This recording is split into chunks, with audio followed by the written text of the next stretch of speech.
La Genèse, chapitre 2. Ainsi furent achevés les cieux et la terre, et toute leur armée. Dieu acheva au 7e jour son œuvre qu'il avait faite, et il se reposa au 7e jour de toute son œuvre qu'il avait faite. Dieu bénit le 7e jour, et il le sanctifia, parce qu'en ce jour, il se reposa de toute son œuvre qu'il avait créée en la faisant. Voici les origines des cieux et de la terre quand ils furent créés. Lorsque l'Éternel Dieu fit une terre et des cieux, aucun arbuste des champs n'était encore sur la terre, et aucune herbe des champs ne germait encore, car l'Éternel Dieu n'avait pas fait pleuvoir sur la terre, et il n'y avait point d'homme pour cultiver le sol. Mais une vapeur s'éleva de la terre et arrosa toute la surface du sol. L'Éternel Dieu forma l'homme de la poussière de la terre. Il souffla dans ses narines un souffle de vie, et l'homme devint un être vivant.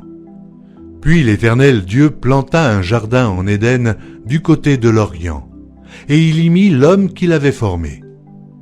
L'Éternel Dieu fit pousser du sol des arbres de toute espèce, agréables à voir et bons à manger, et l'arbre de la vie au milieu du jardin, et l'arbre de la connaissance du bien et du mal.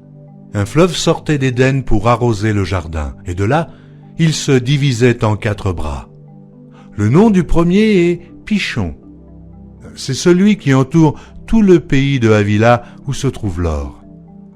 L'or de ce pays est pur. On y trouve aussi le bdolium et la pierre d'onyx. Le nom du second fleuve est Gihon. C'est celui qui entoure tout le pays de Cush. Le nom du troisième est Hiddekel. C'est celui qui coule à l'orient de la Syrie. Le 4e fleuve, c'est l'Euphrate. L'Éternel Dieu prit l'homme et le plaça dans le jardin d'Éden pour le cultiver et pour le garder. L'Éternel Dieu donna cet ordre à l'homme. Tu pourras manger de tous les arbres du jardin, mais tu ne mangeras pas de l'arbre de la connaissance du bien et du mal, car le jour où tu en mangeras, tu mourras. L'Éternel Dieu dit, « Il n'est pas bon que l'homme soit seul. Je lui ferai une aide semblable à lui. » L'Éternel Dieu forma de la terre tous les animaux des champs et tous les oiseaux du ciel, et il les fit venir vers l'homme pour voir comment il les appellerait, et afin que tout être vivant portât le nom que lui donnerait l'homme. Et l'homme donna des noms à tout le bétail, aux oiseaux du ciel et à tous les animaux des champs. Mais pour l'homme, il ne trouva point d'aide semblable à lui.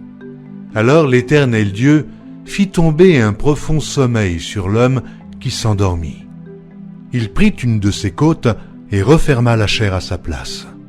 L'Éternel Dieu forma une femme de la côte qu'il avait prise de l'homme, et il l'amena vers l'homme.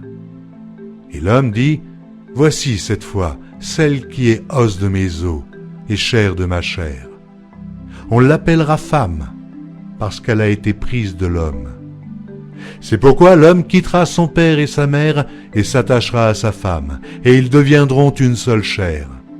L'homme et sa femme étaient tous deux nus, et ils n'en avaient point honte.